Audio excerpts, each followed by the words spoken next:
Delhi High Court's recent decision to suspend former BJP MLA Kuldeep Sengar's life sentence in the Unnao rape case has sparked nationwide outrage. The spirit of justice has been betrayed. Questions are now rising over CBI's handling of the case. In a mega exclusive, CNN News 18 has accessed documents submitted by the probe agencies, and the details are startling. The CBI admitted that an MLA isn't considered a public servant under Section 21 IPC.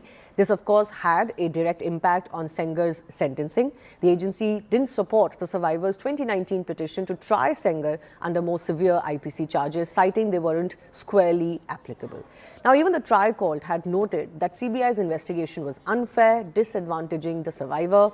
Her family alleges the agency colluded with the rape-accused Sengar to suppress evidence and produced fabricated documents. Let's break this down for you. Let's tell you the three big moves that the CBI possibly could have done better at. Now, this has become a matter of legal formalism versus what should be greater justice for a victim, especially in a case like this. So, CBI used technical argument to say that the MLA is not public servant. We know that this has become a bone of contention.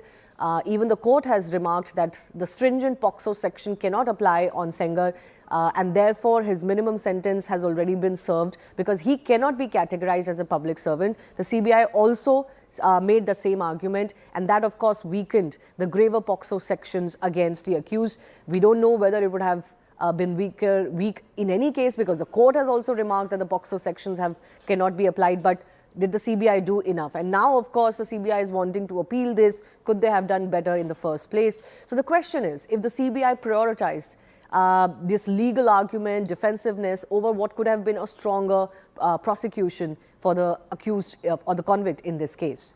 Now, the other is that the investigation was marked by bias, not neutrality, is an allegation that has been made. Now, High Court's own record is showing that there was inescapable conclusion that probe wasn't fair. So the question is the victim justifying that there is alleged collusion as far as the CBI and the convict in this case is concerned?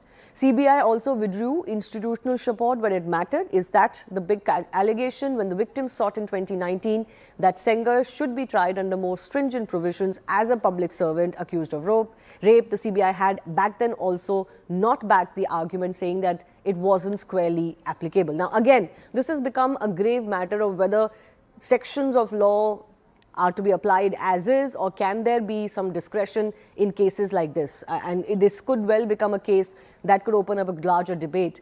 The question is, did CBI's refusal make it harder for victim to get justice? It should be noted that even then, the trial court had indeed sentenced Sengar to a life sentence. But what has happened in a remarkable turnaround is that the High Court has indeed paid notice to this section that Sengar cannot be considered a public servant. Now, that's the law.